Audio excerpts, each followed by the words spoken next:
Speaking of which, Australia is now the first country in the world to ban social media for kids under 16.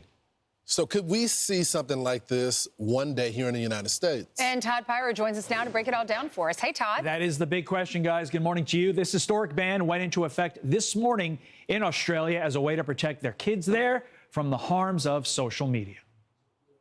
This is world leading. This is Australia showing enough is enough. Make no mistake, this reform will change lives for Australian kids and allowing them to just have their childhood.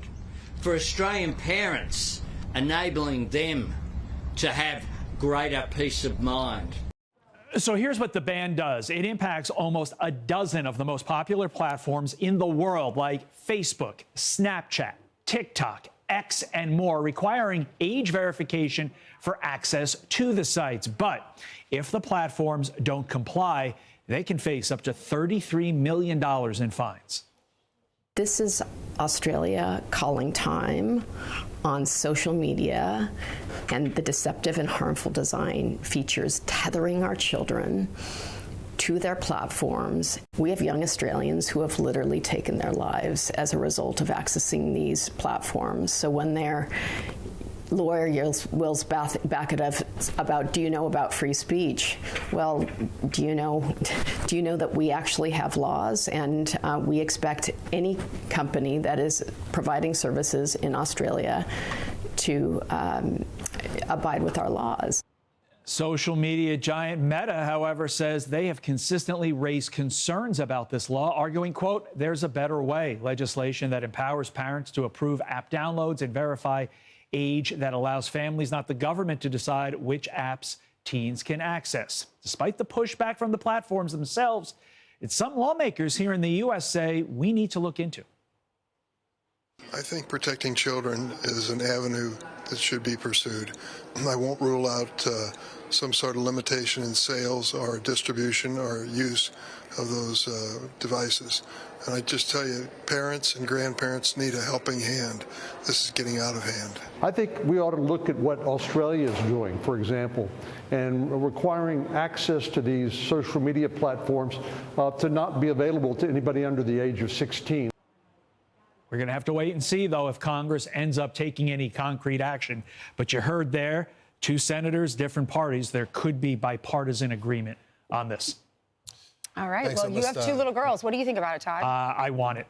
You know, look, obviously, not the biggest fan of regulations on the whole. A regulatory environment is bad for business. But this is something different. This involves the protection of the voiceless, the powerless, that cannot fight for themselves in the halls of Congress. And that's why we need a ban like this. But again, that's just one father's opinion. All right, thanks. Todd. You know, I was looking at some of the officials in Australia, and they were saying, hey, look, we have a ban on you can't drink until you're 18 back there. Then there's somebody now who has fake ID drinking at 16. I'm not saying it's going to be perfect, and there's going to be some people going to find a way around it. But we are going to stay on top of it, just like you got to be a certain age to drive, certain age to drink, certain age to do social media. They said, look, you might have older siblings. So they might be finding a way to get you. Well, there'll be a way around it. I'll tell you how. In our kitchen, we have a TV, and it's always on Fox News, unless if I want to watch something on, I don't know, you can get all the apps. We have the Apple TV, so you can get all the apps. So how are they going to be able to say, well, Ainsley's older than 16, so she can have YouTube? But how are they going to make sure my daughter is not clicking on YouTube? I just have to be honest, and maybe because I may be in the minority of this because I'm not a father just yet, okay? So maybe I preference with that. But it makes me uneasy when the government starts saying, like the senator said, sometimes the grandmother and the parents need a helping hand. I don't like that. I don't like the government. I think they're trying to substitute parenting when the parents can make the decision to block all apps. They can go onto the Wi-Fi app and block all communication toward these things. But what about latchkey kids, you know, who both parents work, they're 12 years old, they come home to a house, they get the keys, they go in, they're on their own, you know, so there's got to be, I kind of like it just because there's certain regulations. For example, your kid might be mature, but at 13 years old, you're not going to put him or her behind the wheel. That's not, I don't think that's government coming down. I think you're just having societal regulations. I love that Australia's doing it. Get a little ahead of us. I agree. Did you see I hope we Republicans do it. and Democrats actually agreeing that they failed? They actually both agree they failed the American, the children. For a generation. Lindsey Graham, Blumenthal saying the same exact thing, Dick Durbin saying the same thing. So what is Congress going to do about it? Here's a 15-year-old Australian student reacting to the ban. We didn't realize it would be this sudden, so we're all a bit in shock still. But since some of us still have our accounts, we're just unsure what's going to happen and how they're going to ensure that we're not going to be able to access social media.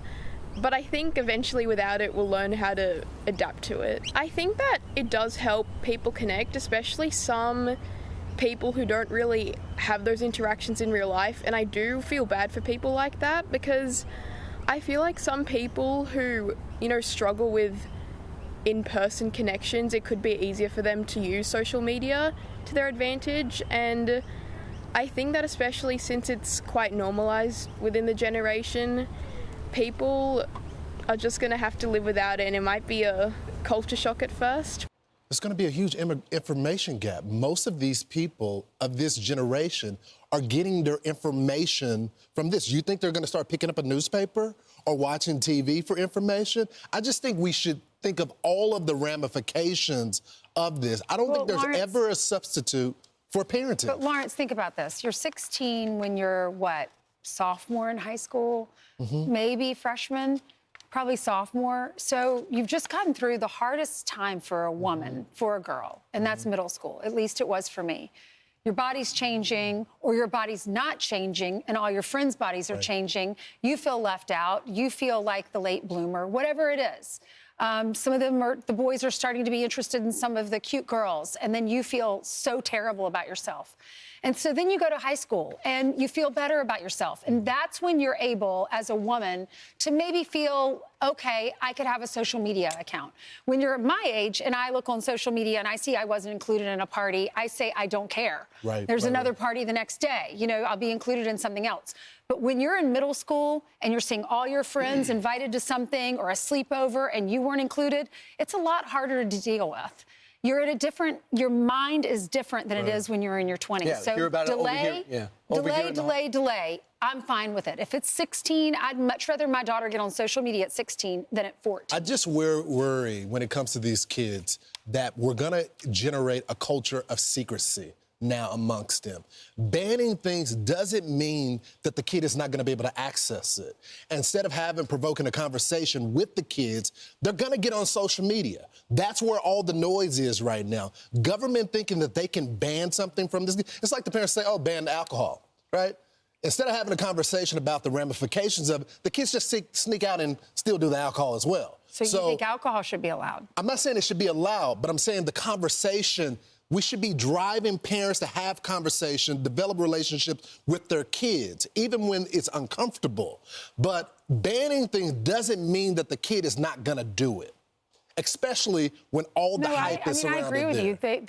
They could find ways around it, like Brian was talking about. But if you ban it, it just makes a parent's life a lot easier. We can say it's illegal. You cannot do that. Now, if they do it on their own, that's something else. But if you're able to say, no, none of your friends are doing it because it's illegal, so you're not allowed to do it either. In fact, you can't even log on. If you give your 15-year-old phone, you register it as a 15-year-old, they can't even download it. It just makes our lives a lot easier. We're dealing with so much already, and there's homework, and there's tests, and there are afternoon activities, and there's sports. I'm Steve Ducey. I'm Brian Kilmeade. And I'm Ainsley Earhart. And click here to subscribe to the Fox News YouTube page to catch our hottest interviews and most compelling analysis.